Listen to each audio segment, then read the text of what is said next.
हर हर महादेव, जय भोलेनाथ। नमस्कार, मैं साधना पांडे मार्गदर्शन पे आपका स्वागत करती हूँ।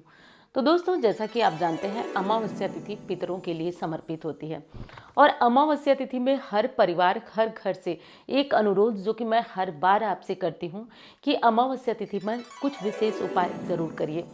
और देखिए, अगर आप आज के दिन लक्ष्मी जी की आराधना करते हैं, आप विश्वास मानिए पूरे महीने का जो ये विशेष महत्वपूर्ण दिन होता है, क्योंकि ऐसी मान्यता होती है कि अमावस्या की अंधकार भरी रात्रि में माँ लक्ष्मी का आगमन होता है और जो कोई अमावस्या के दिन कुछ विशेष लक्ष्मी प्राप्ति के लिए उपाय करता है, वो घर कभी भी धन धान्य से खाली नहीं रहता है।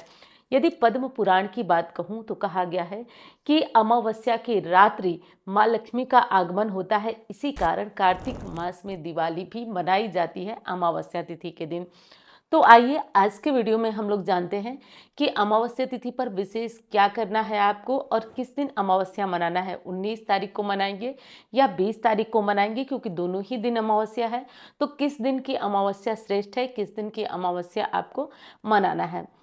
साथ साथ ये भी जानेंगे कि अमावस्या में पितरों के लिए क्या करेंगे और कैसे करेंगे।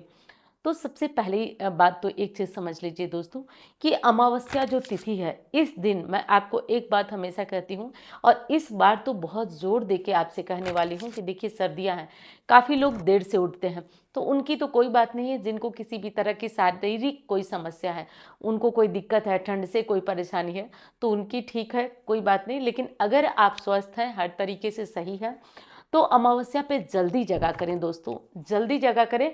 और एक चीज़ बता दूं, 100 समस्याओं की एक बहुत बड़ी रामबाण उपाय है आपका कि अमावस्या के सुबह जल्दी उठ करके अपने घर में झाड़ू लगाएं। हो सके तो अंधेरे अंधेरे में झाड़ू लगाएं। और एक आध प्रश्न मुझसे बार बार पूछा जाता है, आपको बताऊं कि कई बार पूछा जाता है और कमेंट में मैं सोचती हूँ कैसे इसका रिप्लाई कमेंट में मैं करूँ।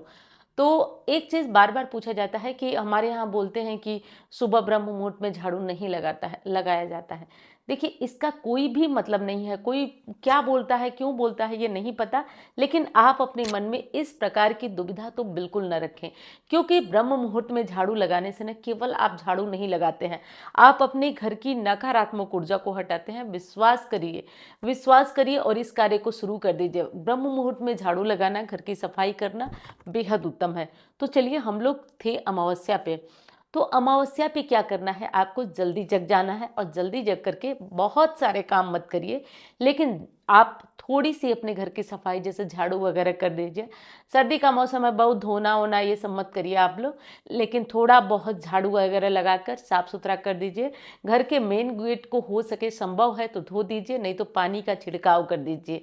ये भी कार्य करने से ना आप, मतलब बताऊं क्या कि आप कितनी परेशानी से बच जाते हैं। अगर अमावस्या और शनिवार को आप अपने घर का मुख्य द्वार धोते हैं, साथ साथ आप रोज सुबह उठते हैं, घर में रखा हुआ जल ले जाकर के अपने द्वार पे छिड़कते हैं ना, आप विश्वास करिए, 1 दिन 2 दिन 10 दिन आपके पास परेशानियां आएंगी, लेकिन अंततः परेशानियों को आपसे हार कर भागना ही पड़ेगा। तो इस बात को आप समझिए और नोट कर लीजिए। अमावस्या तिथि में पितरों की पूजा बहुत ज़रूरी होती है दोस्तों।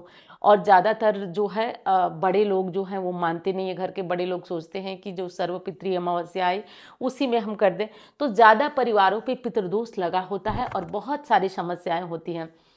इस कंडीशन में घर का कोई भी सदस्य अपने पितरों को तृप्त कर सकता है। जो छोटे छोटे उपाय मैं बताती हूँ, कोई लड़की है तो, कोई लड़का है तो, कोई भी परिवार का सदस्य कर सकता है। जैसे अमावस्या किसी भी दिन पड़े, आप ये कार्य कर सकते हैं कि आप सीधा निकालें और एक सीधा, मतलब एक थाली में चावल आटा कुछ पैसे निकाल कर और किसी भी ब्राह्मण को या ज़रूरतमंद को आप ये सीधा अमावस्या का दान करें। 10 रुपये ही सही, लेकिन अमावस्या का दान आपके घर से, आपके परिवार से निकलना चाहिए दोस्तों। और अन्नदान तो सर्वश्रेष्ठ दान कहा जाता है, तो इसे तो आपके घर से अवश्य रूप से निकलना चाहिए। अब दूसरा कौन सा कार्य है जो पितरों को तृप्त करेगा, तो देखिए, अमावस्या के दिन अगर गाय का कच्चा दूध मिल जाता है तो आप कच्चा दूध थोड़ा पानी में डालिए, थोड़ा काला तिल डालिए, थोड़ा सा मीठा डालिए और डाल करके पीपल में ओम पितरेभ्य नमः बोलते हुए या ओम पितर देवाय ऐसा बोलते हुए आप ये जल दक्षिण की तरफ या पश्चिम की तरफ मुंह करके और पीपल में चढ़ा सकते हैं। विश्वास मानिए, आपको लग रहा होगा कि यही चीज़ें मैं यूं ही हवा में बोल रही हूँ, आप करके देख लीजिए क्या लगने वाला है। कोई पैसे नहीं लगने वाला है, थोड़ी सी मेहनत लगने वाली है। तो आप इस कार्य को करके देखिए, बहुत बहुत ज़्यादा लाभ आपको मिलता है। देखिए एक चीज़ मैं बता दूं, न्यू ईयर चल रहा है, नया साल आने वाला है, सभी जानते हैं।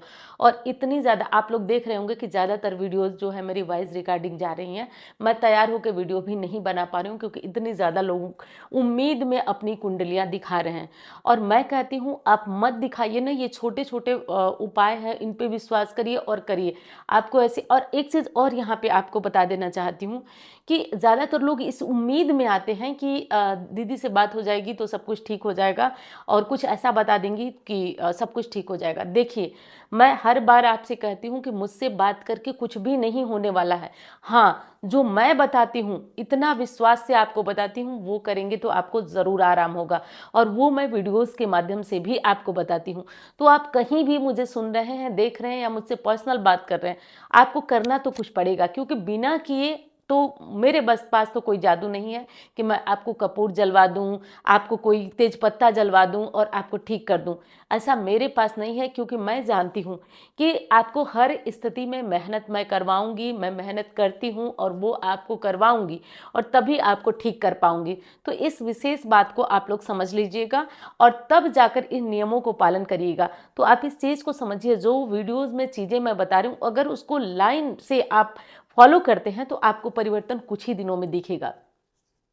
चलिए, तो पितरों के लिए ये 2 कार्य कर लीजिए। तीसरा कार्य है जो आप कर सकते हैं, तीसरा कार्य है कि आप चाहें तो खीर बनाएं और खीर बनाकर अपने घर में दक्षिण की तरफ मुंह करके अपने पितरों के लिए गैस पे या जो आग होता है गैस का जला लें कंडे को और जलाकर उस पर थोड़ा सा खीर निकालें, या नहीं निकाल पाते हैं तब भी आप ज़रूरतमंद लोगों में जिनको इसकी ज़रूरत है उनको भी खिला देते हैं ना, तो आपके पितर तृप्त होते हैं, ध्यान रखिए। तो ये कार्य कर लीजिए। अब आइए हम लोग जान लेते हैं अमावस्या इस बार यानी पौष मास की अमावस्या कब पड़ रही है। तो देखिए दोस्तों, पौष मास की अमावस्या इस बार 19 तारीख को शुरू हो रही है। 19 तारीख को 4:59 पर प्रारंभ हो जा रही है और अमावस्या तिथि समाप्त हो रही है 20 तारीख को सुबह 7:12 पर। अब ध्यान से सुनिए, तो अमावस्या किस दिन आपको मनाना है? अमावस्या आपको दोनों ही दिन मनाना है। जैसे कि 19 तारीख को पूर्ण और सबसे अच्छी अमावस्या मिल रही है, परंतु जो लोग पीपल पूजा 19 को शुक्रवार को नहीं कर पाएंगे, वो 20 तारीख को भी 7 बजे तक पीपल की पूजा, पितरों का तर्पण सब कुछ कर सकते हैं। और देखिए कहा गया है ब्रह्म वैवर्त पुराण में कि जब 2 दिन की अमावस्या पड़ती है ना, तो ये अमावस्या बहुत खास, और यहाँ पे सुनिए मेरी बात को ध्यान से सुनिए, ये अमावस्या काफ़ी खास हो जाती है। तो इन दोनों दिनों की अमावस्याओं का विशेष महत्व हो जाता है। तो क्या करना है वो मैं आपको बताती हूँ। देखिए, पीपल पूजा आप शनिवार को चाहें तो शनिवार 20 तारीख को चाहें तो 7 बजे के बाद या 7 बजे 7:15 तक आप पीपल पूजा कर सकते हैं, क्योंकि सूर्योदय जो हो रहा है वो अमावस्या में हो रहा है। अब ध्यान रखिए कि शुक्रवार को जो अमावस्या है इस दिन भी आप संपूर्ण नियम पालन कर सकते हैं। तो आप मुझसे पूछें कि किस दिन करना श्रेष्ठ रहेगा, तो मैं कहूँगी शुक्रवार को कर लीजिए और शनिवार को जो है पीपल पूजा वगैरह कर लीजिए, क्योंकि शनिवार को जो ना लक्ष्मी नारायण का वास पीपल में होता है। तो थोड़ा सा ये भी ध्यान से समझ लीजिए। अब एक चीज़ आपको जो बताने जा रहे हो उसको बहुत ध्यान से समझ लीजिए और इसे आप अपने जीवन में आजमा कर देख लीजिए, क्योंकि नया साल आने वाला है, बहुत सारी उम्मीदें हैं। मैं आप लोगों की जो फ़ोन कॉल्स हैं उन्हीं से समझ रही हूँ कि कितनी सारी उम्मीदें आप लोगों को लगी हुई हैं नए साल से। तो मैं आपको बता रही हूँ कि कोई जादू टोना टोटका लौंग कपूर कुछ भी आपको ठीक नहीं करेगा, आप स्वयं ठीक करेंगे। करना यह है कि पीपल को देखिए कल्प वृक्ष कहा जाता है, कल्प वृक्ष है। आप क्या करिए कि आप शनिवार को जो अमावस्या है इस दिन आप जाइए और थोड़ा सा उड़द डालकर एक चौमुखा दीपक सरसों के तेल का जलाइए।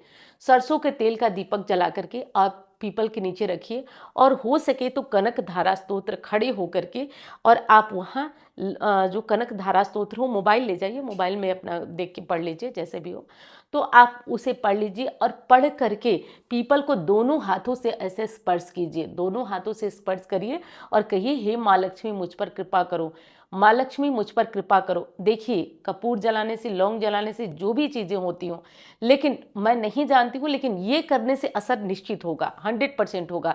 तो आप ये करिए और पीपल के नीचे खड़े होकर के मात्र आप कुछ दिन, कुछ शनिवार अगर आप मांगते हैं तो आप, मैं विश्वास से कहती हूँ, आप दरिद्र से दरिद्र होंगे, लेकिन आपके घर निश्चित तौर पे माँ लक्ष्मी का वास होगा।